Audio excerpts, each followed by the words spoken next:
Well, I'm enjoying doing what I'm doing right now. This show, Hell on Wheels. I love the character Durant. He's brilliantly written, and it's a great. The vocabulary is just you just don't find it anywhere. It's a gritty western, really. Yeah. Tell people, isn't it? Yeah, it's about the building of the transcontinental railroad in the 1860s. The first, the Union Pacific was the first railroad to go across America, and it's about the building of that. And it's called Hell on Wheels because it was hell moving along on wheels, and. Is it as difficult being made when you're making it as it is when you see it? I learned a long time ago that westerns are not. The first western I ever did was with I think with Kenny Rogers, The Gambler 3. I think Kenny Rogers did about 17 of these, but you know it was like The Gambler, The Gambler, The Gambler, The Gambler. But I was in The Gambler 3, and it was the first western I did. And we shooting in New Mexico, and it was awful. It was just, I was so looking forward to, you know, being in a western, being a cowboy and all that, your kind of childhood fantasies. But then you get out there and it's like, it's 108 degrees and you're wearing leather and hats and it's miserable. You know, buckskins and you're sitting on horses and there's flies and shite and, you know, Not great. Mosquitoes and all. It's agony. It's agony. Any roles you've ever looked back on that make you cringe? Like, do you ever think of one you've ever done and you go, I can't believe I did that role?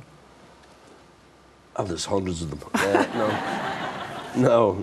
I mean, I think I've been kind of fortunate in that way. I don't know, nothing makes me cringe. I mean, there's one or two pictures that make me cringe, but not necessarily what I did in them, which may be a bit arrogant, but I don't know. Like I mean, what? There's a thing I did just a few years ago, actually. We shot down in Clare, which was just this, I mean, I did it because it was convenient and I wanted to be here and I wanted to be down in Clare and I wanted to bring my family to Clare and, you know, beautiful county. A lot of, but it was this kid from Cleveland managed to get the money to make this dreadful script, a kind of romantic comedy about kids from Cleveland coming to Clare to look for a wife. Okay. And it was just that awful American kitsch attitude, you know, view of Ireland.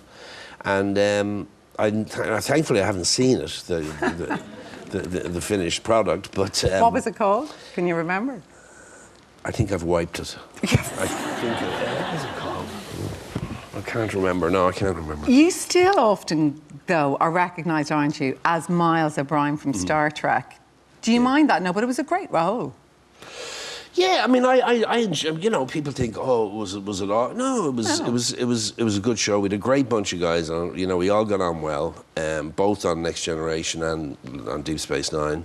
Avery Brooks was one of my closest friends and still when we see each other, it's just like we never went to see each other for a couple of years and we just take off where we were, you know. So no, I had a good time doing it, and they always let me out to do a feature film if I asked for an out. You know, I wasn't like I felt trapped in the series, and it was kind of like I was two different people. I had two careers. There was like the Star Trek fan base who loved me for that, and like, you know, anybody who gets into a Starfleet uniform is loved by all those Starfleet, because you can do no wrong. And then there was another audience who knew me from the feature films I did, and it was kind of like, you know, as I say, I was two different people, which was fine. You live